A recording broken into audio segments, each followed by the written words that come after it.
Ladies and gentlemen, welcome to the podcast where we wonder what a broken WWE would look like. We may find out soon. It's Lost in the Midcard.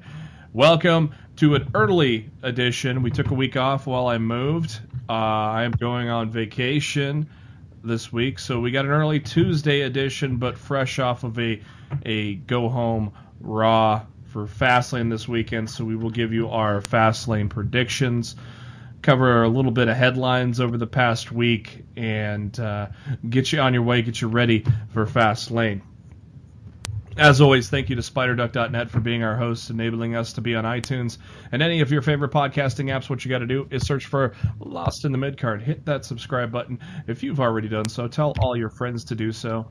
And then that way, every time we give you a new show, you'll know when that's coming your way. Typically, every Thursday, and typically a Monday after a WWE pay-per-view, but we will not be coming at you this Monday after Fastlane, but we will be coming at you a week from Thursday with our next episode. So we will give you our Fastlane reaction and also probably an explosive Raw, since it'll be the official, basically the official path to WrestleMania. I'm not going to say the road to WrestleMania because that's already started, but basically nothing. And it's from Chicago, and if they give them shit, it's going to be a bad night for them. Oh, boy. Yeah, they're lucky Green Bay sucked as a crowd tonight because, yeah, they just didn't care about anything. But anyways, we're also on the YouTube, and you can find those links on our Facebook page, facebook.com/LostInTheMidcard. We are also on the Twitter at LITMC Podcast. I am your host, Jeremy Bennett. You can find me on the Twitter at JBHuskers, and as always, my co-host, he is on the Twitter at Raw F Showtime. It is Mr. Matt Black. Matt, how you doing this evening? I was better before I watched Raw. That was like it was a very lackluster go home show tonight. There was a couple shining moments. I'd say maybe they had like one shining moment per hour, and then everything else felt like garbage filler throughout the rest of the show. It's like a 3-hour dental appointment. Like, honestly, they could have condensed this entire episode into like a 1-hour version, and it probably could have been great. Well, that's what they put on Hulu. But the other 2 hours just were not. It just wasn't a good. It wasn't a good show tonight. Well, that's overall. That's what they put on Hulu. So I thought Hulu had like two. I thought Hulu was like a 2-hour edition. Hour 30, but I think with their. I thought it was 2. I thought it was 2 hours. Hour 30 of actual time, so it probably stretches out. Well, if you had commercials, it stretches out to 2 hours. But if you've got commercial-free Hulu, it's an hour 30, I think. But yeah, you would miss out on things probably like the Shining Stars taking on the Big Show. And Titus O'Neil wasting everybody's time. Yeah. Yeah. My God. Well, let's address the elephant in the room. First off, the day started off at 8 in the morning with a tweet from Broken Matt Hardy. It shall be an intriguing week for professional wrestling. And we're like, oh, all right, sure. And then about a couple hours later, Rebby Hardy goes off on TNA with multiple tweets. Unreal with this little bitch shit. And then she spells out unreal, if you needed to spell it out. Why try to do things the right way when you get BS and drama in return? Matt is a nice guy. I'll keep the shits hostage. Fuck out of here. Which the shit she's referring to is the TNA Tag Team Championships. Just in case anybody's wondering what she is referencing, that is exactly what she's talking about. She's talking about the TNA Tag Team titles. And before the best tweet of them all, somebody asked her, how many kids are you planning on? And she goes, 2, but I'm claiming Shane Helton's on my taxes next year. Oh, poor shit. Meaning, if I would have to guess, he's hanging out at the house way too much. Probably. That would be my assumption by that. And here's a good one. She takes a picture of King Maxwell holding some jewelry. And Rebby says, if the motherfuckers don't start coming correct, I'm about to melt some gold and have new gold hoops. Gee, Matt, what gold would she be melting? I just freaking told you, JB. She's talking about the TNA Tag Team Championships. I know. I've said it many times. TNA was the perfect situation for our family and how grateful I was for professionalism, open communication, respect. Now think about what kind of negative changes and straight fuckery would have to go down for us to leave. And she has the old thinking smiley emoji there. And then can I just say how much I love the term straight fuckery? Straight fuckery. That's a good name for a band, I think. You probably won't get mainstream, but it's a good punk name. And then a few hours after that, she retweeted Gabe Sapolsky. She goes, where can you find the Hardys next? And then she goes, a loaded WWN alerts is about to hit in a few minutes. You don't want to miss this one. What was that, folks? That was Matt Hardy coming to Twitter saying, my stint with Impact Wrestling was delightful. Exceptional talent in the locker room, a great respectful team that worked hard in tough times.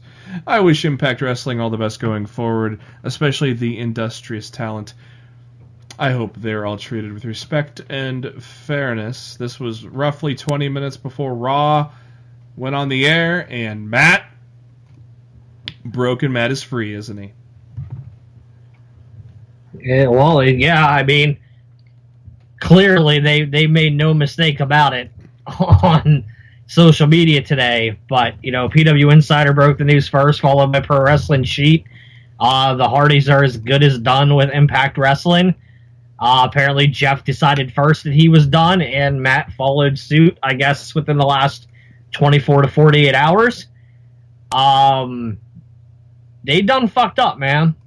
You think? I don't even know how else to put it. Within the last 48 hours, TNA has lost the Hardy Boys and Drew Galloway. Yeah, that was supposed to be the top headline today.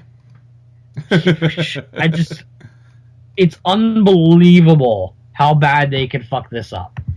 I'm stunned.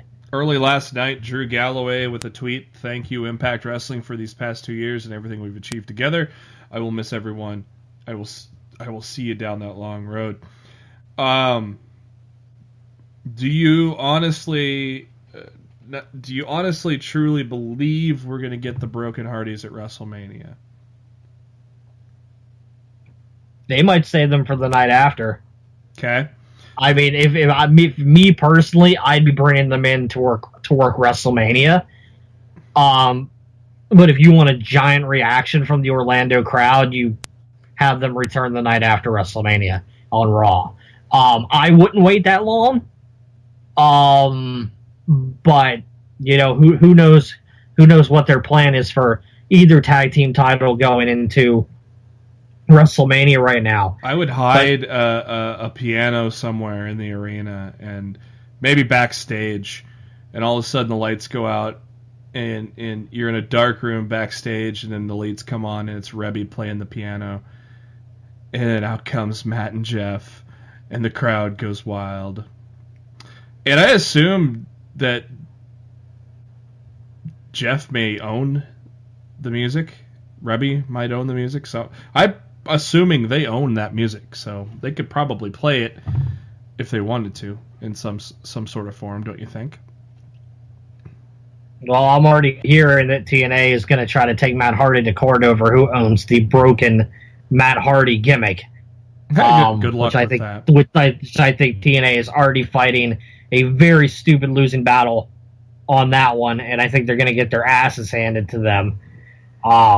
So, yeah. The whole situation is crazy, and honestly, to me, I sat here on Lost in the Midcard several months ago, and I stated that Billy Corgan not getting the company was one of the worst things that could happen to TNA. And to me, that's really starting to come to fruition right now, because, yeah, Dixie Carter might be gone, and they might have a new creative team in place that seems a whole lot like the old creative team that when TNA was good. But at the same token, if you look at the decisions that the upper management of the company is already doing, it's not good. It's downright head scratching that they're thinking that this is going to help them with their fan base. Correct me if I'm wrong, but wasn't Matt wanting to stick around with Impact and kind of be a creative force for the team? Well, earlier last year, they were talking about him joining the creative team. Mm-hmm. But that, with the whole buyout and everything that happened, that all went out the window. There were several things in the latest draft of the contract that they were sent over the last 48 hours that they were very upset with. The original agreement was 1-year contracts. And the latest draft that they were sent within the last 48 hours were written for 2 years. On top of that, which I think was something that probably angered them even more, is a change in their booking appearances, that all of their outside bookings would have had to have been approved through TNA.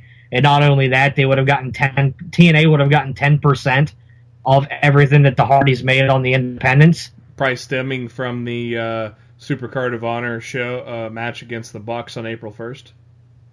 Yeah, I think it's I don't blame them for being mad, and I'm glad they're leaving, because if that's the way they're going to, if that's the way the company's going to treat them, they don't need to be there. They honestly, these guys could just work, or Ring of Honor, New Japan, and the independents and be good. Yeah. I mean, they don't have to come to WWE. I mean, no. that's I want them to, but honestly, they are golden right now, and they can do whatever they want. What makes it's not going to have to, they're not going to have to worry about it. They can write their own ticket anywhere. My whole thing is, if Matt gets to use this broken Matt Hardy character, like if he wins this court battle that TNA is threatening to put on him, and he wins, like I don't know if Vince McMahon is going to let him be broken Matt Hardy. Well, in response to that, I think he will, because there's more money in that than for Team Extreme. I mean, I absolutely agree with you, but there were more money in the Dudley Boys under their Team 3D evolution that they had in TNA. And Vince brought them back and put the stupid fucking sunglasses on them again in the camo get-ups. Yeah, and it made them look like a bunch of douches. It didn't last. So, no, exactly. It didn't work. I think think Vince is bringing them back as Team Extreme. There's not money under Team Extreme. He's got to know there's money under the broken gimmick. And TNA, there's no way they're going to be able to win that case anyways. So, I mean, you could just call it something else, But TNA probably did not trademark broken Matt Hardy, so I mean that right there is a loss. Unless they try to do some kind of Pentagon Junior stuff, but well, the thing is, Matt's saying that he owns it. Yeah, I think he legally. And TNA is claiming that they do. Yeah. Let me get the exact quote here on this unfortunate situation.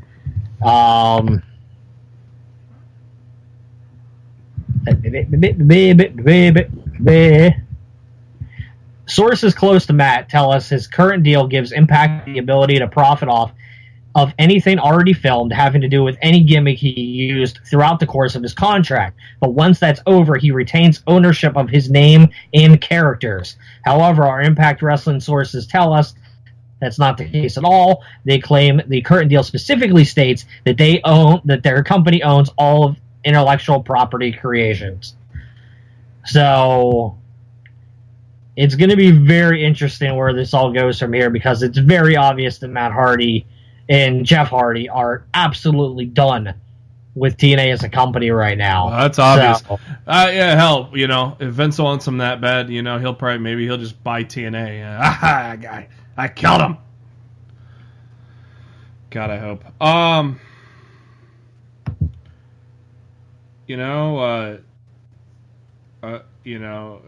Though you thought they jumped the shark with Kazarian turning on Daniels. I think there would be a cool factor with a long-standing feud with the Broken Hardys and the Bullet Club. I think you could just plant the seeds with what it's already been done and go from there. I think it would be pretty cool.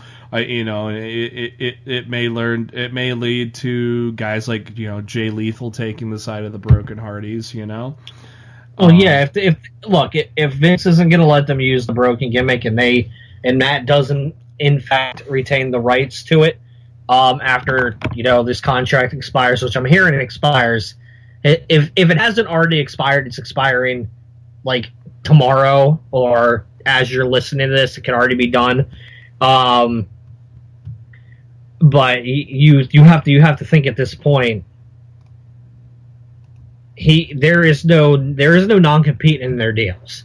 No. So if WWE literally, if their contract, let's say their contract's up on Tuesday, like when you're listening to this right now, let's say today their contract expired, WWE could literally call them this afternoon, and they could be on SmackDown Live tonight. Mm-hmm. Like, I'm not saying that's going to happen, but I'm saying when you don't have a non-compete clause in your contract, you can show up anywhere immediately. And so, I mean, there's truly, if WWE is intelligent here, mm-hmm. and they know the popularity that the Broken Hardys can bring to their company at this point on the road to WrestleMania, it would just be wise for them to make the phone call and get the deal done. Yeah, I think it's going to be interesting. I think it'd be really interesting to have them debut at Fastlane. I think you have the club retain, and they're cutting a promo. Yeah, and freaking Matt Hardy shows up on the time. He didn't have to be there. Just have a pre-recorded promo with him on the Tron, just like they did at Final Battle. Yeah, exactly, dude. The internet would implode on itself. It would. So I mean, like, look, there's tons of possibility for amazing things to happen. Honestly, at this point, the ball is completely in WWE's court. I honestly with how they want to handle this. I honestly think there is going to be a lot of shit going down on that Raw after Fastlane. I think this is just, we're cruising in, blah blah blah, and then shit's going to hit the fan on March 6th. I really hope you're right, because like I said, Raw's emanating from Chicago on Monday. They almost have to. And unlike a Green Bay crowd, if you feed them shit, they're going to let you hear about it. So, well, unlike that shitty Green Bay crowd tonight, you fed them good stuff and they still didn't do anything. So, I mean, well, I mean, they were so browbeaten by some of the stuff they were fed. Maybe they were just sick of it. Well, it was a 3-hour dental appointment, so. It just, like I said, there were a couple bright spots tonight, but overall, it was not a good show heading into a pay-per-view. Especially, it was definitely not a good show on the road to WrestleMania. No. Like, I expect more from this company this time of year than what they gave us tonight. What's your gut feeling on Drew Galloway? My gut feeling is Ring of Honor. My gut feeling on Drew Galloway is exactly what I told everybody 2 to 3 weeks ago on Lost in the Midcard, that Drew Galloway will be facing Tyler Bate for the UK Championship at NXT TakeOver Orlando. And I'm standing by that, and I still think that it's going to happen. That'd be amazing. My gut is he's going to Ring of Honor, but who knows? I mean, people have been flocking from there left and right, too, so... It's a weird time. It's weird when WWE is got the strongest foundation. I mean, they've always had the strongest foundation, but Ring of Honor and Impact Wrestling have had some great moments over the past 2-3 years, but it just seems to... Yeah, but both companies are consistently shooting themselves in the foot. Yep. The latest Hall of Famer announced today, broken by USA Today. Yeah, right. Okay. Well-deserving Beth Copeland, Beth Phoenix. If you listen to Lost in the Midcard, then you probably would have already knew that. As I give you the Alberto Del Rio wink right now. But Beth Phoenix, 3-time women's champion, also a 1-time Divas Championship winner. Very good in-ring performer, a lot of strength, obviously a beautiful woman. Made history by becoming the second woman to ever enter the Royal Rumble, and the first woman to ever have an elimination in the Royal Rumble when she knocked that Punjabi playboy, the Great Khali, over the top rope with a kiss. So already shaping up to be a great Hall of Fame class. Beth Phoenix adds some strength to that class. Matt, what are your thoughts on this announcement here? I don't have a problem with it at all. She did a lot during her era, and while I think her retirement came way too soon, I think what she did was more than enough to be in the WWE Hall of Fame.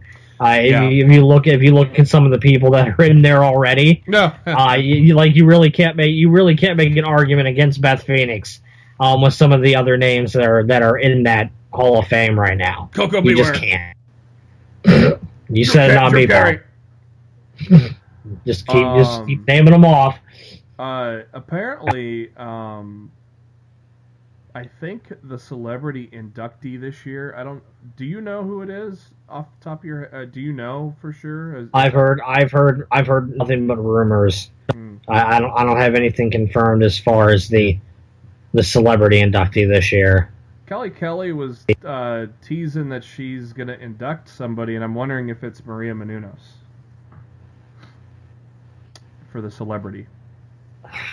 I could see it. I'm not thrilled with it, but I could see it. Yeah. So the Glamazon, Beth Phoenix, she started in Ohio Valley Wrestling in 2004. She became the ally of Trish Stratus in 2006. Continued on to make her own mark in the wrestling world until her retirement in 2012. She left the company for family reasons. Is it because she wanted to start a family? Is that kind of what it was, Matt? Do you know for sure? I don't have any specific information on why. Yeah, not sure, but I don't. When I hear stuff is like for personal reasons, I don't dig into that kind of stuff because I truly don't believe it's any of my business. So I don't really try to get that information for anybody else either. Beyond knowing that she left the company for personal reasons, I don't know anything beyond that. I do know since she started a family with, Edge, Adam Copeland, and they're married with 2 babies, I think. I think it's 2 babies now. I really hope he inducts her. I don't know if he's going to induct her, but you damn well know he's going to be there. Oh yeah. So I mean, there's several people they could have induct her. Natty could induct her. Melina. Or Layla, or Mickey James. I mean, there's several people they could have. Michelle McCool induct her. Yeah, they could do that too. I mean, there's plenty of choices. I think if I read right, Michelle McCool did her first signing with WWE since retirement. Just recently, so it sounds like she might be just getting back into the fold. I don't know if she'll pull a Mickey James or a Victoria. By the way, I think this happened between our recordings. Victoria, with a very deep tease on Twitter or on Snapchat, that she's going to be involved with the WrestleMania. So I don't know if there's going to be. I've heard she was reached out to. In the same manner Kelly was, but I didn't hear anything beyond that, like what it includes and what their plan is. That I don't know. She teased it pretty heavily that she's coming back. A couple of last thoughts on Beth Phoenix. A couple of interesting facts. She will be the youngest member ever inducted into the WWE Hall of Fame at age 36. Also the first ever inductee born in the 1980s. So a couple interesting facts there about Beth Phoenix. Alrighty. Let's go to Evolve, where Timothy Thatcher was defeated just last night at an Evolve event in Queens, New York. Your new Evolve champion is Zack Sabre Jr. Of course, you know Zack Sabre Jr. from the Cruiserweight Classic, but he will apparently, more than likely, be defending that belt against probably a rematch with Timothy Thatcher over the shows that they do over WrestleMania weekend. So congrats to Zack Sabre Jr. for being the new Evolve champion. Obviously, we didn't get a talk about Raw last week. We will cover it quickly here once we get to that point. But something very interesting happened on the way to the car after Monday Night Raw last night. Obviously, a lot of people, as a lot of wrestling fans know, The Rock was in town as they were filming a scene for the upcoming WWE Studios film Fighting With My Family, which is about Paige's family. They were doing a scene with Paige against AJ Lee for the Divas Championship, which AJ Lee said, "Wow, I never thought I looked that hot," because Thea Trinidad played AJ Lee in the movie, which was kind of funny. So The Rock just decided to kind of go impromptu and give a certain former WWE champion a call. He gave CM Punk a call, Matt. What were your thoughts on what The Rock did after Raw last week? My thoughts are that The Rock is 125% bulletproof. So he don't give a fuck. And he can do whatever the fuck he wants, and if Vince doesn't like it, The Rock doesn't give a shit. And that's my thoughts on it. Shortly after, he just doesn't care. Shortly after, CM Punk took to Twitter and said, "Thanks, LA. Nice to hear from you."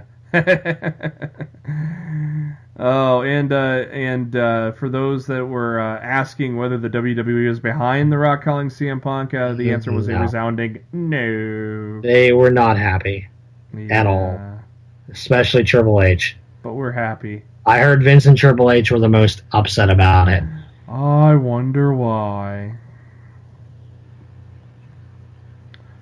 Viceland, a fairly new network on the cable systems, got some interesting programming and such, but a new one is going to be coming up here, and it's going to center around pro wrestling. It's going to be called Untold Stories in Professional Wrestling, and Dutch Mantel, a.k.a. Zeb Coulter, he mentioned on Twitter that he's taken a part in it, and also a couple of guys that have been involved in a series on the channel are Sabu and Rob Van Dam, so you might expect them to be on there as well. It's kind of an alternative, different type of channel. It's got some pretty cool programming, so it'll be interesting to check that out. Once we get some more word on it, we'll let you know. Ratings for the week. Oh God, I can't wait to see the ratings for this week. But last week they dropped like a rock, down to 275,000. They lost 50,000 viewers from the week before. Oh, just wait till the news of the Hardys spreads around the nation, Matt. That's going to be fun to see. SmackDown Live. Yeah, it's not a good time to be Impact Wrestling. SmackDown Live got a nice bump last week, up to nearly 2.8 million. And Monday Night Raw also getting a nice bump last week. Obviously, way too soon to tell this week because we're recording just minutes after Monday Night Raw. But last week's Raw hit 3.2 million and stayed strong in Hour 3, which is the key. A lot of times Hour 3 falls off greatly. They held over 3 million, over 3.1 million actually for Hour 3 last week. I have a feeling that's going to probably drop this week, Matt. I don't know. I think Hour 3 out of the entire show is the strongest of the 3 hours. Yeah, tonight. So how many people gave up by then? Yeah. I was just going to say some people in the first 2 hours might have tapped out beforehand. This is what they got for their longest rating tag champs. Wow, a very poorly written Oscars joke. Ugh. Yeah, Dave Bautista didn't take too kindly to it on Twitter. Oh, really? What did he say?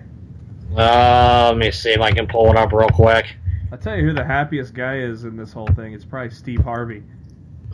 Oh yeah, well no shit.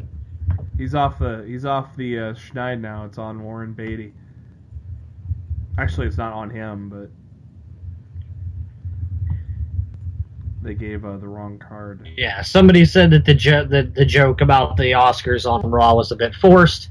Yeah, Batista replied and chimed in an extremely bad taste, but I'm somehow not surprised. Hashtag lowbrow.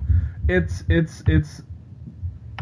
terrible creative that is full of not funny people trying to capitalize on pop culture, and every time these shitty creative writers try to capitalize on pop culture, it looks stupid. Dude, as soon as it happened last night, I knew. I'm like, they're gonna do this on Raw tomorrow. Like, I absolutely knew it. I mean, remember when they? It wasn't even a surprise. Like, I knew they were going to do it. So it was just a matter of what segment they were going to put it in. It's like, seriously, right? I mean, it was a clusterfuck. Anyways, Lucha Underground, we got an update. A date set in stone for those that have not been able to catch seasons 1 and 2. They will be on Netflix March 15th, so that's official.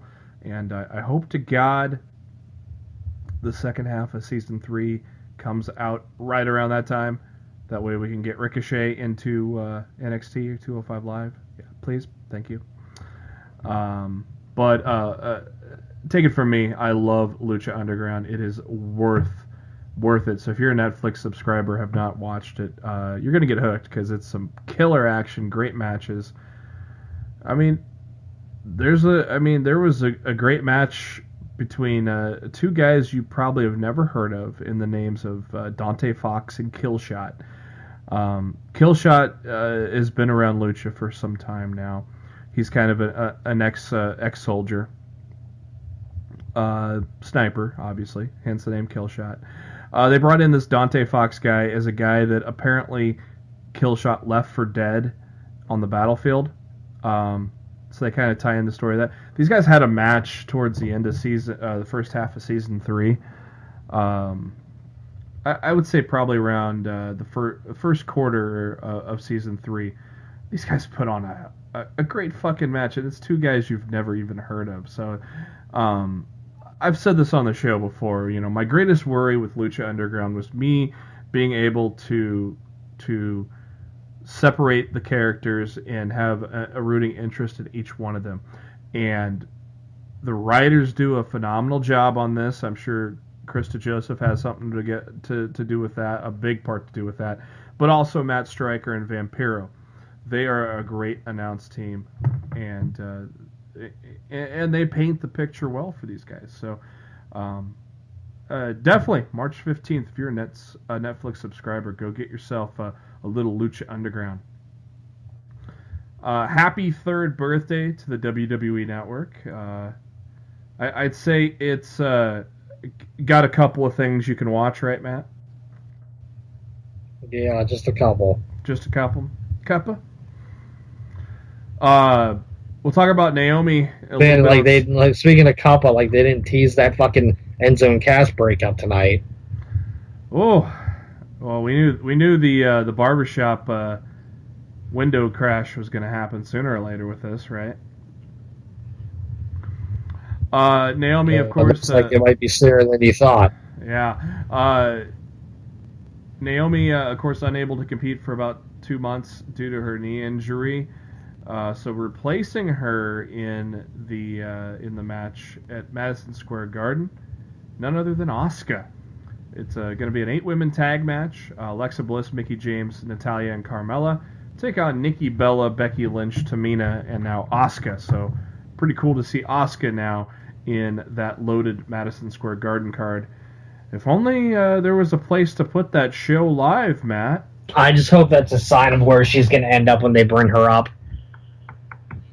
Yeah, because that's a black hole on Raw right now. Yeah, I just don't want her sucked into the Raw's obscurity of their shitty-ass women's division right now. I mean, you could probably guess the Hardys are going to be on Raw. And Raw needs it. I would think they are. I'd rather have them on SmackDown, but I have a feeling they'll be on Raw. Raw needs it, but obviously it needs writers too, so hello. Once again, I'll quickly run down that great MSG card on March 12th. John Cena, Bray Wyatt for the WWE Championship. Brock Lesnar and Kevin Owens, first time that's ever happened. Apparently, they're calling it a Universal Championship match. Yeah, I don't know if Owens is going to have that here on March 12th. Triple threat match for the Intercontinental Belt. Miz, Baron Corbin, and Dean Ambrose. Luke Harper takes on Randy Orton. Alpha and the Usos for the tag titles. Cruz versus Ziggler, the women's match I mentioned, and a six-man tag. Rhino, Heath Slater, and Kalisto are going to take on Breezango and Kurt Hawkins. Also, AJ Styles and Shane McMahon set to appear. All right. Nakamura took part in a media conference call in Japan to promote the WWE and was asked who he'd want to face at WrestleMania, and he said, well, AJ Styles doesn't have an opponent yet. He'd love to face him.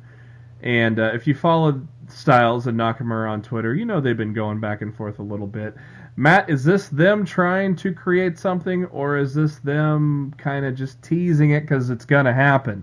I would imagine it's the both of them trying to create something, because I'm sure no matter what he'll tell you publicly, I highly doubt AJ Styles is excited about the prospect of facing Shane McMahon at WrestleMania. So if he can get any thought in anybody of the creative side's head of a better suited match for him at WrestleMania instead of Shane McMahon, I'm sure he's going to attempt to do it. Will it work? I don't know. Probably not. But yeah, I would rather see AJ Styles against almost anybody other than Shane McMahon. We'll talk SmackDown shortly, but let me ask you this question, Matt. Are we heading to Harper beating Styles tomorrow night on SmackDown? So Harper's facing Bray Wyatt. So then Randy says, well, I am going to invoke my Royal Rumble win and enter myself in this match and make it a triple threat to watch Bray's back, only to stab it at WrestleMania. How does that? Yeah, I honestly, that's exactly what I've expected from the beginning. Mm-hmm. A triple threat with Harper being involved. I'll be shocked if they do it. I'll be shocked if they do anything other than that. What's cool is they've kind of, hey, look what you can do with creative if you know what to do with it. They're leaving doors open to make you wonder, There's been a lot of questions in the air. Of course, when Randy basically said, I'm your servant, and, I'm not going to face you for the title, We were like, whoa, okay.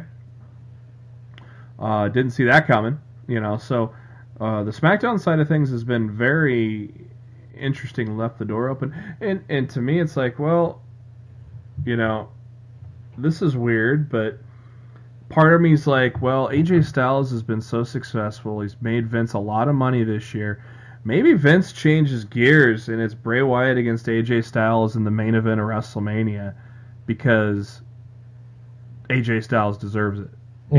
He does, but what he deserves and what he gets are probably going to be two different things. Yeah, I'm just saying. You have a whole lot more faith in what they're going to do on Tuesday than I do. Yeah, I'm just saying. I'm looking at it at the perspective that he makes Vince a lot of money. So maybe Vince said, "Hey, all right, you get the WrestleMania main event." Just say it's just. I'm using a little Vinceology here, pal. But if we don't get that, hey, listen to Nakamura and Styles, and we don't need Shane O'Mac in a match. He could referee the match. The dude should never be in a match again after almost getting killed by Roman Reigns at Survivor Series. And I completely stand by that. After I saw it, I never wanted to see that dude in the ring again. And I especially don't want to see him in the ring against someone the caliber of AJ Styles. And I called it that it was going to happen, and you're like, I'm not calling. It's not going to happen because it shouldn't happen. I go, it's going to happen, and it happened. What? What did you call? Shane, off the cage. WrestleMania preview show. I said that's going to happen. We all thought it was going to happen, but I didn't want it to happen either. Triple H is added to a number of WWE live events in March to prepare for his in-ring return. Gee, who's he facing? I love the match in White Plains. Have you seen the match in White Plains, the 6-man tag? Oh, there's a gentleman by the name of Finn Balor on that card, eh? He's in the 6-man tag. Yep. It's Triple H, Kevin Owens, and Samoa Joe against Finn Balor, Sami Zayn, and Chris Jericho. Yeah. Well, I would love to be in White Plains for that shit. I'd love to win the lottery so I could fly to White Plains and see that shit. Damn. But yeah, that's a fucking awesome match. We all knew that Rollins is probably coming back. So, pretty much 100% confirmed that tonight.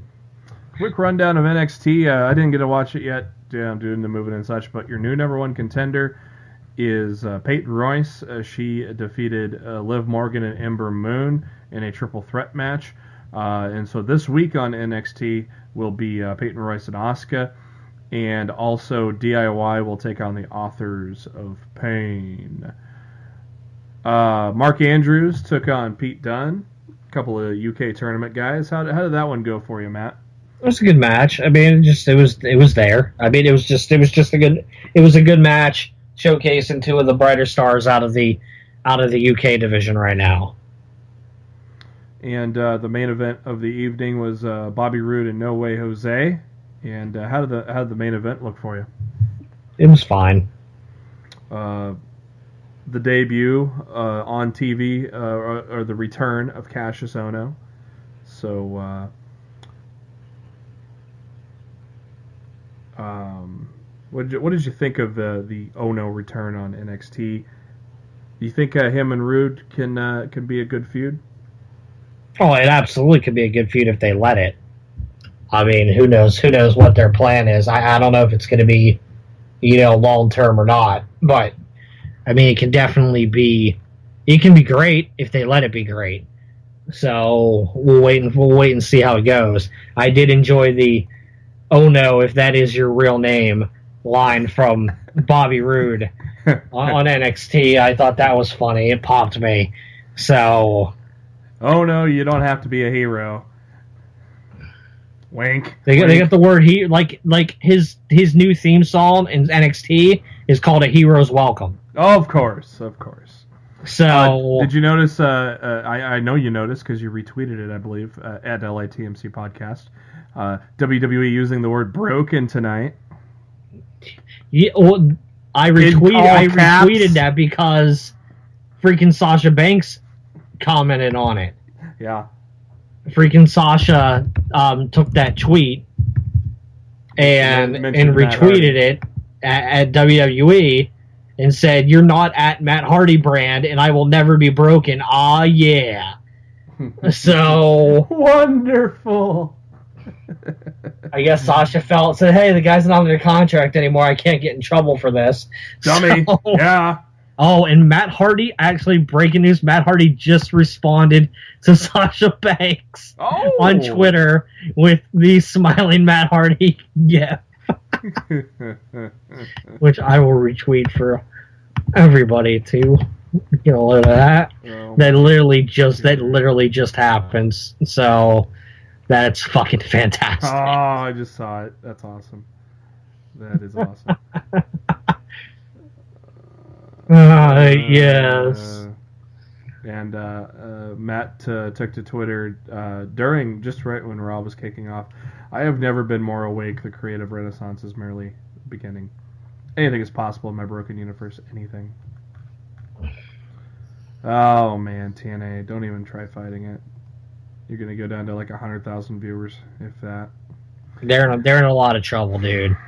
SmackDown Live from last week kicks off with Daniel Bryan having to give the bad news. I hate this. She can't defend her championship in 30 days, so she has to relinquish it. How long did Brock Lesnar not defend his championship when he had the title? Hello. Yeah, I know. Dummy, yeah.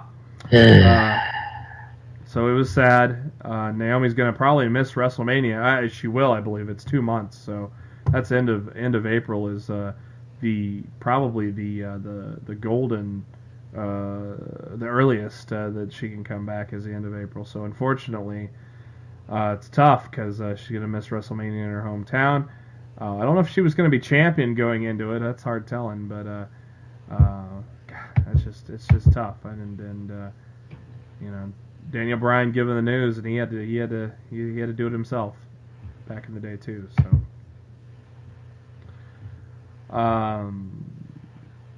And true Alexa Bliss fashion, she shows up just as Naomi's walking up the ramp and says, "Hey, all right, well, give me the title."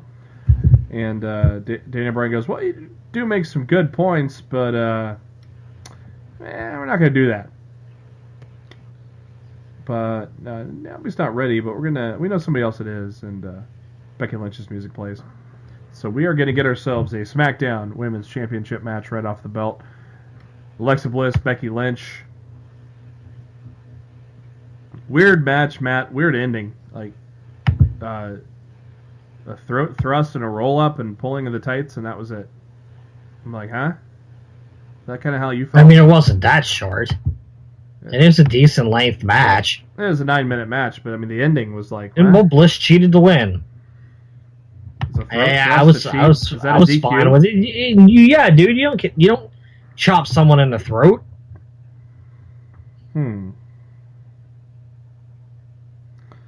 Yeah. Can't get him in the throat. Just put a thumb in their eye. Mickie James then came to the ring, and that was Becky Lynch was able to knock her out of the ring, so obviously they're going to continue that feud. They showed promos for the 10 men that are in the Battle Royal. They showed a couple promos. They showed Ambrose, Kalisto, Miz. Kind of cool. A little different. Kind of the different style that SmackDown does anyways. American Alpha took on Breezango, and it looked like Breezango was getting aggressive and off to a hot start. Well, yeah, that was it. The Steiner Bulldog, 2 minutes. Kind of reminiscent of the Titus O'Neil match tonight, wasn't it, Matt? Off to a hot start, and then high brogue kick. See you. Bye. There's nothing hot about a Titus O'Neil match. What did you think about the Usos promo? I kind of dug it. To me, the Usos have gone from being the second-rate Young Bucks to the second-rate Briscoe brothers. Because now they're cutting promos like the Briscoes, and they're wearing the shirts that say Day One-ish, which the Briscoes have the Day One gimmick in Ring of Honor right now, as they've been there since Day One. Well, the Usos have gone right out and just ripped off another independent tag team gimmick, and now they're trying to be the second-rate Briscoe brothers.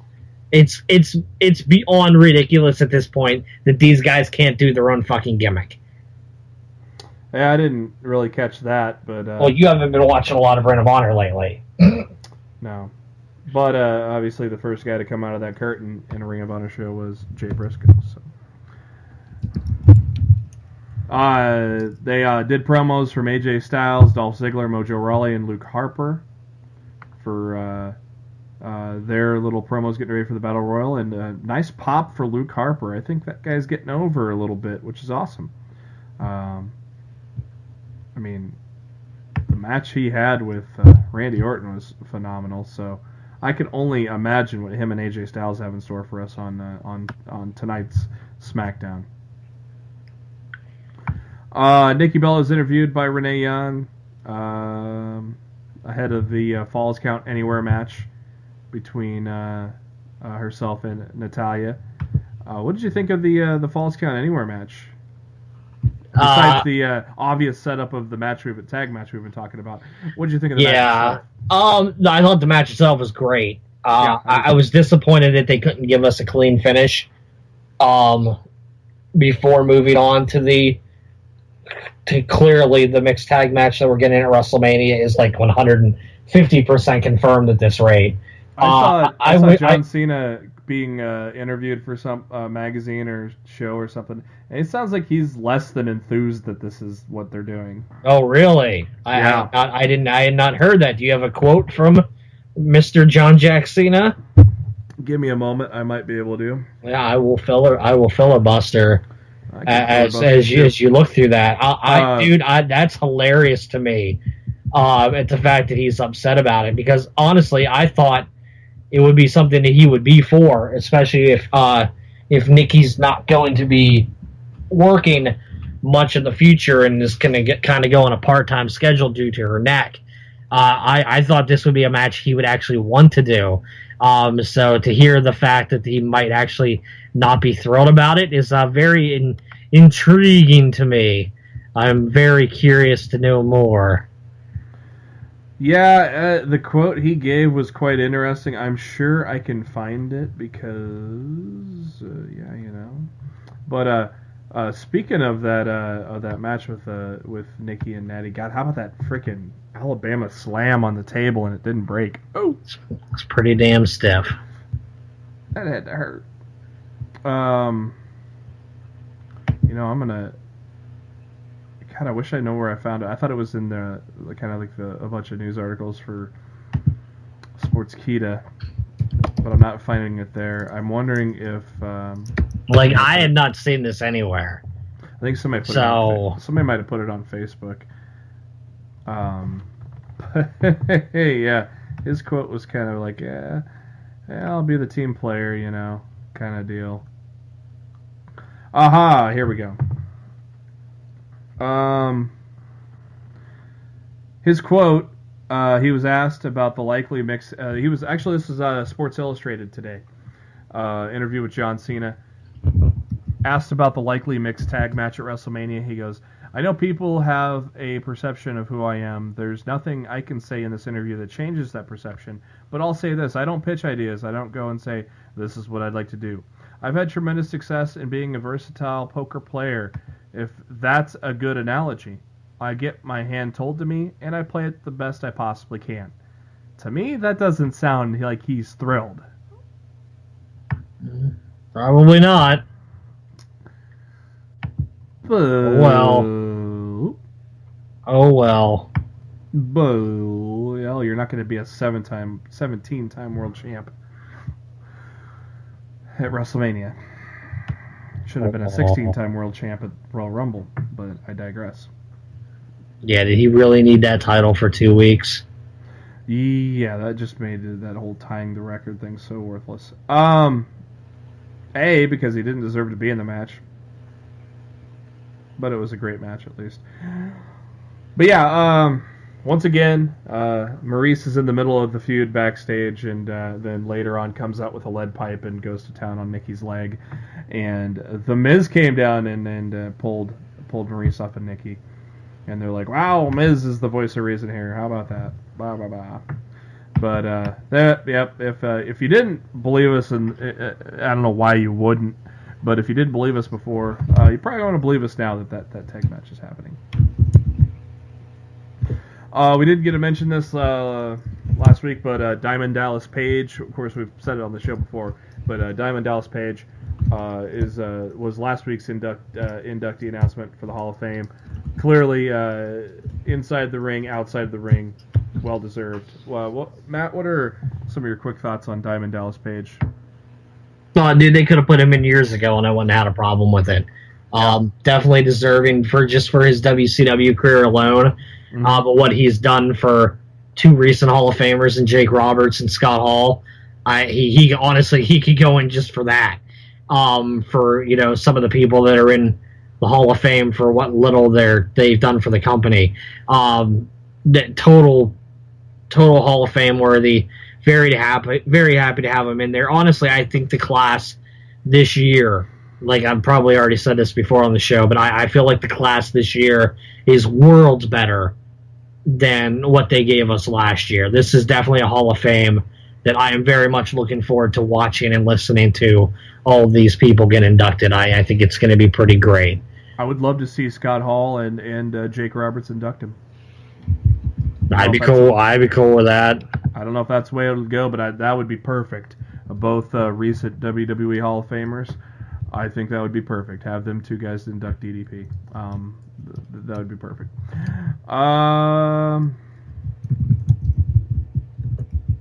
Main event time, 10-man Battle Royal. John Cena, Kalisto, Apollo Crews, Dolph Ziggler, Mojo Rawley, Baron Corbin, Luke Harper, The Miz, AJ Styles, Dean Ambrose.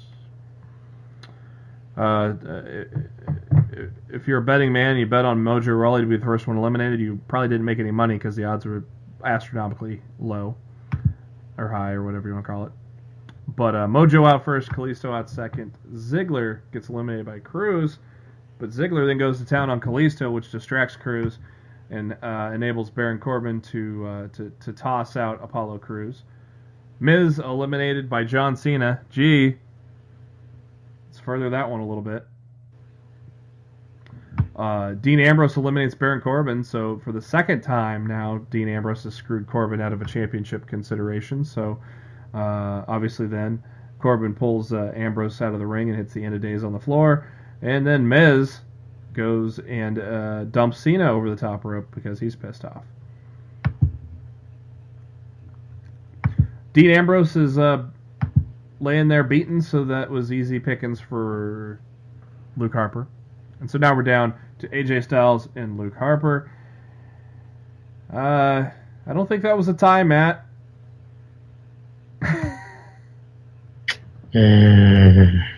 It wasn't even, dude. It wasn't even close. They sure made it look like it on Raw tonight when they were advertising for SmackDown. But yeah, that was terrible. It was pretty bad. What's not terrible is Chuck on Inside the NBA dropping a shit bomb on live TV. That was great. Oh, Chuck. Ooh, terrible. But yeah. So obviously, Styles, Harper for probably your main event on SmackDown Live. So that'll be good. But wow, brr, that was a clusterfuck of a mess.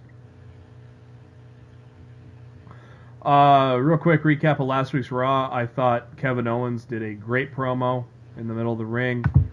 Basically, not even worried about Jericho at all. So that means he'll probably be involved Sunday. But I love the promo from Owens. Cesaro and Sheamus took on Enzo and Cass. I don't know. The crowd cheered when Sheamus gave Enzo the brogue kick. Are the universe already tired of Enzo and Cass a year later, Matt?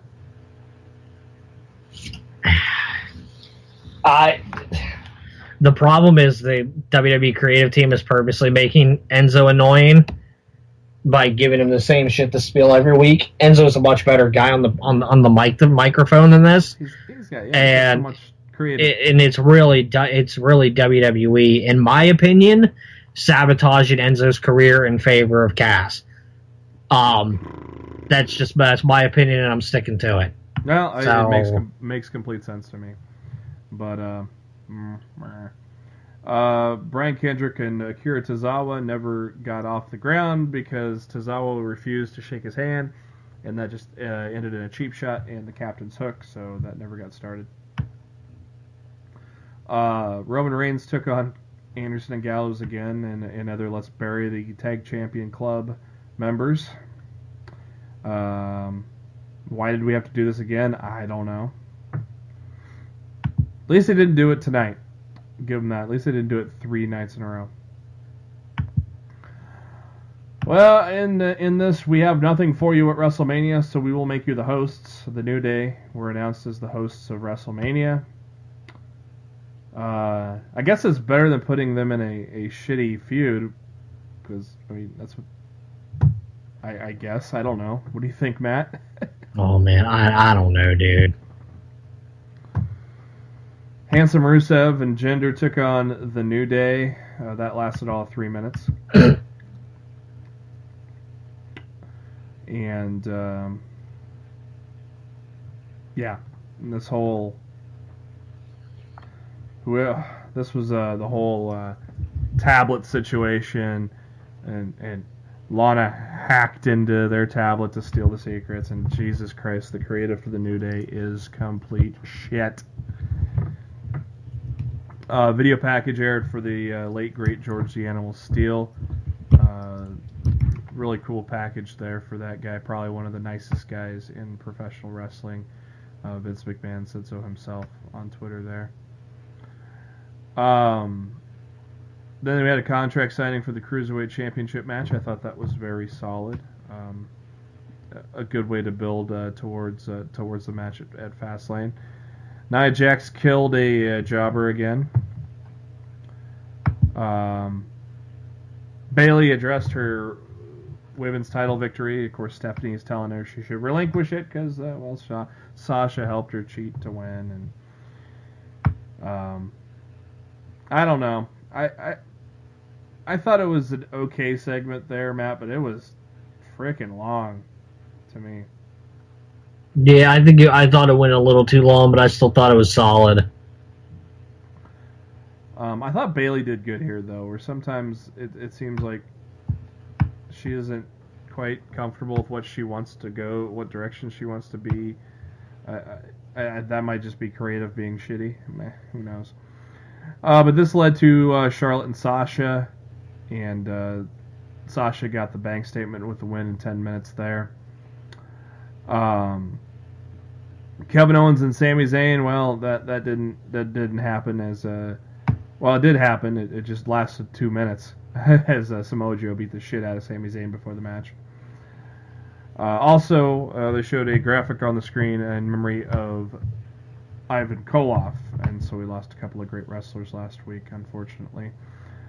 I remember Ivan on a couple of years ago on Steve Austin's show, and a pretty good interview there. The Brock Lesnar Paul Heyman segment, it was a little interesting with Brock staring at the camera and hearing Paul talk. It was interesting. God, let Lesnar talk, though, man. Come on. He doesn't need to. That's what Heyman's there for. I know, but I want to hear at least something. Say something stupid, Paul. The ring crew, they show them reinforcing the ring for Big Show and Braun Strowman. Why didn't they do that for the Mark Henry match? It was the reinforcing thing's so stupid when you got 10 men in the ring at one time in a battle royal, which would double or triple the amount of weight that these two guys have, yet you need to freaking sturdy up the ring for Big Show and Strowman. Just so stupid. The match was great, though. I honestly thought it was one of the best big men matches that I've seen in a very long time. Holy shit. Yeah, we were sitting here going, I bet you were probably in the same boat I was, like, oh, boy, this will be a 4-minute match, just like Mark Henry, blah, blah, blah. Well, yeah, I honestly, I was not looking forward to it at all, which makes the match being great all the more surprising. Yeah, that was a phenomenal match. Of course, Big Show is in great shape right now, and these guys had some great near falls. They teased the suplex. I was like, oh, God, don't do the ring crashing thing again, because you know how they were pimping setting up the superplex. Well, that, but how much they were talking and throughout the show. Oh, they're reinforcing the ring. Well, I figured them saying they were reinforcing the ring several times over meant they weren't going to do the crash to the ring gimmick. I thought them doing it and then showing all the workers on the ring, I thought that meant they were going to destroy the ring. And well, they couldn't have destroyed the ring because they needed it for The Rock's movie after Raw went off the air. True. Well, you can put it back together. It's just like an erector set. Oh, yeah, just that simple. I'm sure The Rock would have loved waiting around and tapping his foot while they put the damn ring back together. Towards the end, though, Strowman hit that running power slam, but he didn't get all of it, didn't have enough momentum, so he decided to do it again, and this time it was much more impressive, and got the pinfall after 13 minutes. Great match, though. Commend both the Big Show and Strowman for well exceeding our expectations and ending Raw on a high note. So now this week we get Owens and Goldberg throwing verbal jabs at each other. What did you think about the opening segment of Raw tonight, Matt? I thought it was fine. But but I do think your main event of your pay-per-view on Sunday could have used a little more build throughout the show. Instead of just a couple-minute segment at the beginning, and you didn't see Owens or Goldberg throughout the rest of the entire show. And to be like I mentioned this on Twitter, and I mean they didn't really touch upon it, or nobody else did. Goldberg just looked like he was like when he was walking through the backstage, heading to the ring. Goldberg did not look like he was in a good mood. So like I don't know if that meant anything. But yeah, he didn't look like in a good mood, and I felt they could have used another segment on the show to help build this match for Sunday, but they didn't do it. I mean, it was fine for what it was. It was a decent opening. Maybe my wish comes true, and Jericho sabotages Goldberg, and so he can get Owens for the title at WrestleMania. Well, we can talk about that in our predictions at the end of the show. As we mentioned earlier, a poorly written segment making fun of the Oscars last night with the New Day, and then an 8-minute match that probably could have went 2, because I mean, how many times do we have to see Rusev and Jinder Mahal get beat? Though it's great to watch Lana make her entrance, you know. Enzo and Cass backstage. Enzo's cutting a promo about all the stuff he's going to do when they win the titles, and Cass slows him down and says, we got to worry about the match first. These guys have won titles all over the world, while we have won no tag titles. An ominous message, as Matt said. The entire segment backstage was designed to show that Cass was annoyed with Enzo. Mm-hmm. So if Enzo takes the pinfall on Sunday, I could see Cass snapping and beating the shit out of him. Throwing him through the plate glass window in the barbershop. Speaking of which, somebody made a gif of Kevin Durant, I think Steph Curry, throwing, and Russell Westbrook was Marty Jannetty. Oh, God. Yeah. Kind of funny, they show Russell Westbrook, and there's some blonde curly hair sticking out. Or maybe it was Durant. I think Durant might have been HBK. I can't remember. It was funny, though. Foley and Stephanie. Again, Stephanie giving it to Foley. I mean, can we just fire him and get this over with? Because it's like the same old... I'm finally getting tired of it, Matt. Dude, I've been trying to warn you, man. Yeah, I'm at my point finally. It sucks. Dude, Foley as the commissioner back in the day was like legit some of the best TV WWE put on. I loved his stuff back then, and they have absolutely gone out of the way to not capture the magic this time around, and it's so brutally disappointing. Yeah. Raw gets a little better now as Austin Aries joins commentary, except his great joke was cut off because Cole wouldn't shut up. Fucking Cole. I mean, the great one, A double, that's Arn Anderson. A double is trying to tell a good joke, and Cole just yapping along. But Akira Tozawa takes on Noam Dar, and with Noam Dar is Alicia Fox. 3-minute matches we typically see on the cruiserweights for Raw. That's German suplex out of nowhere. Holy crap, that was a quick one. Good one, awesome. And I think Vince likes Tozawa because we've seen him every week on Raw since he debuted. Yeah, you can definitely tell Vince's favorites of the division based on how they're being used and who's on Raw and who's not. So it's very clear that Gallagher and Tozawa seem to be on the good side of Vince at the moment. Joe and Foley have a little segment backstage. Foley telling Joe how he's just Triple H's puppet. And this leads to him telling Joe he's got a match against Cesaro later tonight. And we were pretty excited because earlier on in the evening, they show Cesaro and Sheamus backstage, and Joe shows up, and Cesaro said, not much has changed over the years, and Joe talked about brass rings and how he had one around his neck. Cesaro fired back saying how Joe is wearing Triple H's jockstrap, and Sheamus wanted to get involved, but Cesaro goes, I can handle this. A little flashback to their Ring of Honor days. When the announcers are saying they've traveled the similar paths on their careers, that means Ring of Honor. They just don't want to say Ring of Honor because I guess they're scared to. I mean, because Ring of Honor is such a big boogeyman that's gonna... Yeah, exactly.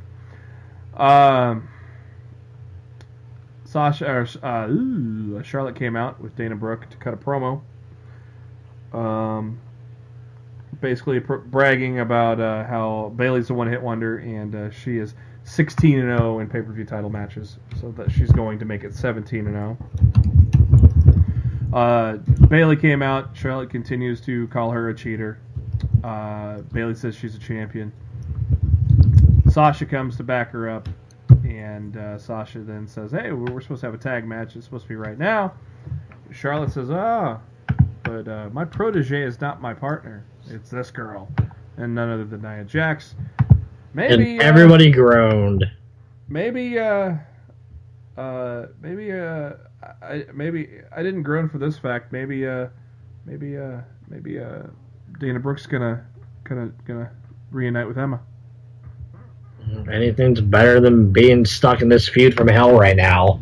Because Dana Brooke didn't look too happy when she said that she's replaced. No, and this match sucked ass every time Nia Jax stepped into the ring. Yeah, what happened here? She's awful, dude. She's been doing a lot better. She's had some good matches, so... yeah, when she's squishing people and she doesn't have to freaking actually have a back-and-forth match. It was very clear tonight when she has to work a back-and-forth match, she's just fucking awful. She's not like most girls, because most girls are better in the ring than her. Ooh. Just calling it like I see it. Ooh. Jax hits the leg drop on Bayley after 12 minutes to get the pinfall. Yeah, because, they're setting up a fatal four-way that we called a long time ago. Mick Foley and Braun... We got a lot of Mick Foley again tonight. He tells Braun Strowman he doesn't have any competition for him tonight. But Strowman says, I want a contract for my match at Fastlane, so Reigns cannot run. And Foley said, okay. It's just so stupid. Isn't every match under a fucking contract? Like, what the hell? You're questioning logic in the WWE? How dare you? Yeah, how dare I? I mean, Brock Lesnar didn't have to forfeit that title for 30 days because, well... Oh, yeah, I have no explanation for that. But Naomi has to give it up. Sigh. Cass took on Luke Gallows. This lasted all of 4 minutes. But Big Cass gets the win there. That should probably tell you who's probably going to win on Sunday.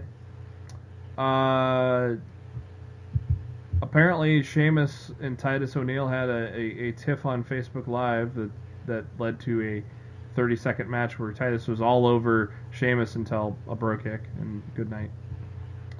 Good night, Titus Brand.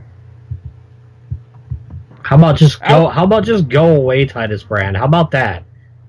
Okay, outside of the shitty Green Bay crowd trying to start a CM Punk chat, what did you think of the... first off, what did you think of the sit-down interview with Corey Graves and Seth Rollins? We'll start with just that first part. I thought the overall segment was good. Like I said, I thought it was one of the actual bright segments, one of the bright spots of Raw segment-wise tonight. I thought it was really well done. Because you know who the creative was behind that? The guy who was involved in the segment. Yeah. Yeah. God, people started chanting CM Punk, and oh man, I was like, really? What? You don't think that's not going to be back now after what happened last week? That's going to be it's going to be a thing again. Whether people want it or not, it's not going away. Do that while Titus O'Neil's getting squashed, not during this fucking segment. Well, look, they're in Chicago next Monday. So if you think it's going away, well, then I'm afraid I've got some bad news. I'm afraid I've got some bad news. That's what Rollins said, because he says it doesn't look like the doctors are going to clear him for WrestleMania. Sigh. Then Triple H, William Regal just took over my body. Triple H came out. And I'm like, oh, Rollins is playing possum. No, they went a different angle. Triple H basically saying, stay away from WrestleMania, or else that'll be the last time you're in a WWE ring. Basically saying he's going to maim him for good. And Rollins was told by Hunter that he's washed up, a beat-up superstar who's worthless. And, of course, while he's telling him this, Joe's behind him, so Rollins has got to keep an eye on the back of his head. First off, was that you think Rollins legit or acting with his trouble getting to the ring? I think I still think he's hurt. I mean, but he's going to be good to go by Mania. But I definitely think that it was a little bit of an oversell of how hurt he actually is. Yeah, I thought that was pretty cool when Corey Graves helped him get in the ring, and they had a little bro hug. Triple H is basically saying that's the last thing he'll do in a WWE ring, and he's getting ready to leave, but Rollins yells at him and says that a month ago he told Stephanie he has nothing left to lose. He says, I will be at WrestleMania, and if it's the last thing I ever do, then I swear to you it'll be the last thing you ever do. Great promo. Hunter killed it with this promo. Rollins with a great response. I thought this was a phenomenal segment. So, one of the bright spots of Raw. One of the non-bright spots of Raw was the Shining Stars taking on Big Show. I think WWE just feels bad for Big Show right now. They just wanted to, Big Show performed well, so they said, "Hey, you're give me a little more TV time here this week." No, I feel it's like, well, if you got into this great shape to do the match with Shaq, and it might not happen now. We feel bad. You want to go on a Raw Monday night and squash the Shining Stars? Yeah, what's the story behind that? I know Shaq took to social media saying it wasn't his decision, but it's not happening. So what's happening? Is it just? I don't fucking know. I have no idea. I don't have anything on it. Like Shaq's saying one thing, Big Show's saying something else, and I haven't talked to anybody with knowledge on the situation. I might have some next time we're back on the air. But as of right now tonight, I ain't got nothing. I don't know what's going on. Tony Nese and Neville back in the locker room. Neville saying basically the purpose of this is to put Jack Gallagher in his place before the title match at Fastlane. And Nese wasn't really caring. And Nese goes, "I'll do what's best for the premier athlete." And Neville walks away like someone pissed in his Cheerios again. I love how Neville doesn't even like heels. He doesn't like anybody. I like that part of him. But I'm really starting to come around on Tony Nese. I think he might be getting a push sometime soon. Oh, one of my favorite parts of Raw. Austin Aries says he has a scoop about a future WWE Hall of Famer, and they showed the video package of Austin Aries hyping his return to the ring. I loved it. I loved the setup. How about that one, Matt? It's a double being a double, man. I got the scoop. Oh, brother. That was great. Tag match. Neville, Tony Nese took on Jack Gallagher and TJ Perkins. This went 3 minutes. Crowd didn't care. I don't think anybody cared. It went 3 minutes, so... they did the video package. Beth Phoenix aired clips from Natalya, Trish Stratus, and John Cena talking about her. Bayley and Sasha chatting backstage. Sasha saying how she'll have Bayley's back at Fastlane. Steph says, well, you got a match against Nia Jax at Fastlane too. And then we get Cesaro and Samoa Joe. I think this is decent, but I think this is going to be a pay-per-view match somewhere down the road where they're going to steal the show, so to speak. It was a good, solid match, but obviously, Cesaro kind of wrenched his knee in the beginning, so they kind of made that as the story going through. Still, they did great, but I mean, it was still only a 7-minute match because, they still had to do the contract signing. So I think we're gonna probably get a pay-per-view match somewhere down the road with these two guys. Matt, do you feel that that's coming sometime? I wouldn't say a pay-per-view match sometime down the road. They basically threw the match out there with no hype tonight, and they didn't give it much time. I would love to see them work again on a pay-per-view stage, but to me, based on how it was treated tonight, WWE doesn't have that in the plans right now. Joe once again winning with the Uranagi, so the Muscle Buster question is out there, much like the Styles Clash question was out there.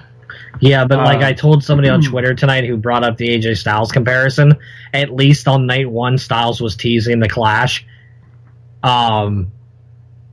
Like Joe hasn't teased the Muscle Buster at all, so I'm not sure. I'm not sure what's going on with that right now. If he's not allowed to do that on the main roster, that fucking sucks. Yeah, that's my opinion on the matter. It really fucking sucks. I don't know.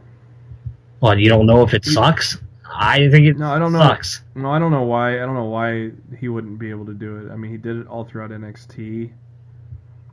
I don't know. Yeah. Doesn't make sense to me. Oddly enough, this is the first time we see Charlie Caruso tonight. She interviews Joe. That's fine by me. She's easy on the eyes.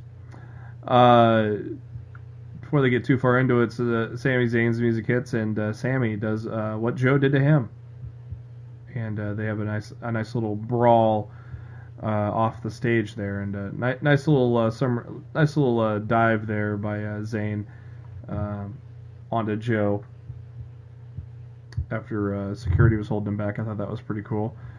So I thought that was a good segment to set up the match, even though we know who's going to win, probably. Finally, Raw, the contract signing. I mean, nothing new and jaw-dropping here, Matt, but I still thought it was a solid contract signing. Matt, what did you think? It was fine, dude. I'm sick of the contract signings, though. So, like, wanted it. I'm done. I'm just worn out on the whole contract signing gimmick. It's just Matt, like, on the next Lost in the Midcard, we're gonna have a contract. The fuck we are. Well, if that meant we got money, then you would do it. No, we're not getting money, so CBS is paying us, pal. We're working with Taz. Oh, that would go over well. Go over like a fart in church, right? All right, let's close up shop with the Fastlane predictions. 8 matches on the card. That expanded from 6 tonight. 2 new matches were added. First is the pre-show match, tag match with the 205 Live guys. Rich Swann and Akira Tozawa take on the Brian Kendrick and Noam Dar. I'm assuming the Brian Kendrick is eating a German suplex. I would think the same. Sami Zayn against Samoa Joe. Is this as obvious as it feels? To me, there's no reason why Joe loses this match. Joe has to go over. Yeah, I don't see it either.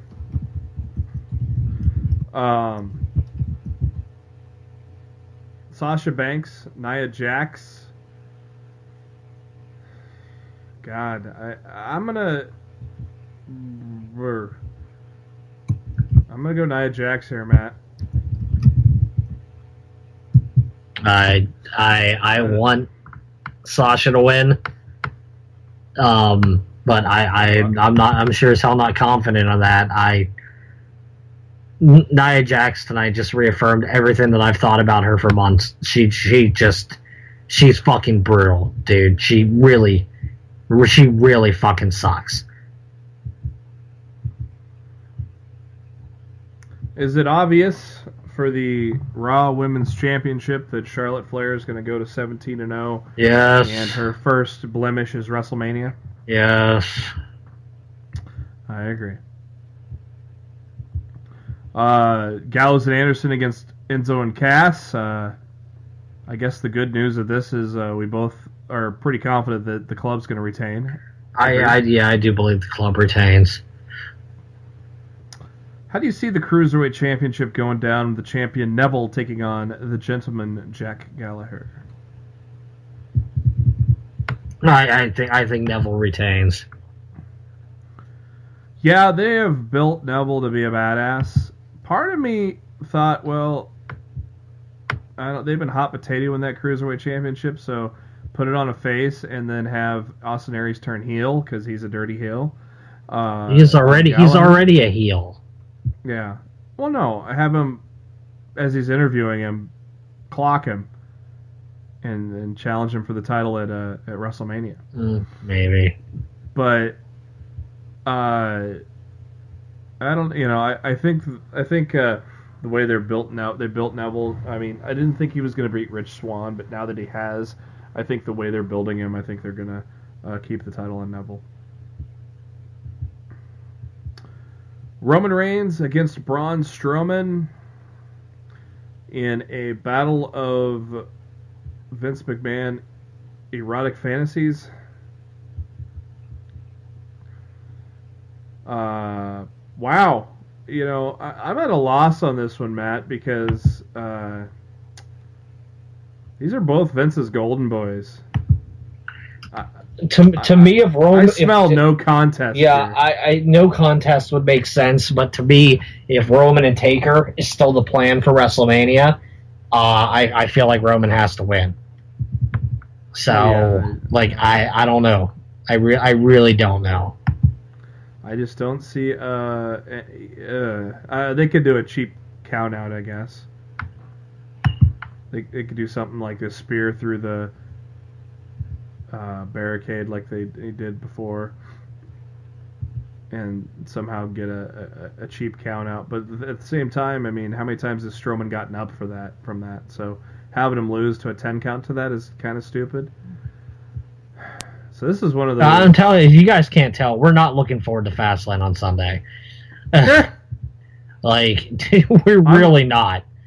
I'm going to be at the Celtics game in Phoenix, so I don't even know when I'm going to get Fastlane in. And then I'll be driving home from the airport on Monday during Raw. I think we land like about 6, so yeah, I might be able to get Raw in on tape delay Monday night. But gotta go back to work after a week off. That'll be fun. Is there a light at the end of the tunnel, Matt? No, we used to be certain that it's WrestleMania, but I can't make you feel better with that right now. Is there a light at the end of the tunnel?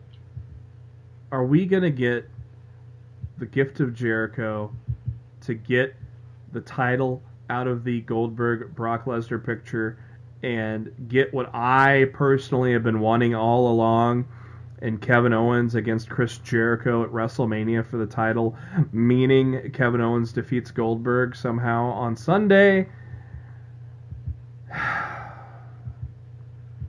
My heart is telling me that. My head's saying Goldberg. I'm going with Goldberg. I'm not happy about it. But I see no other result this Sunday other than Goldberg leaving with the Universal title. Just like jumping jacks, if I'm right, or if my heart is right, I'll do jumping jacks. Yeah, I would love to be wrong, and I would love for them to prove me wrong, but I just don't think it's going to happen. Yeah, I don't know. You know, I'm not looking forward to this show at all.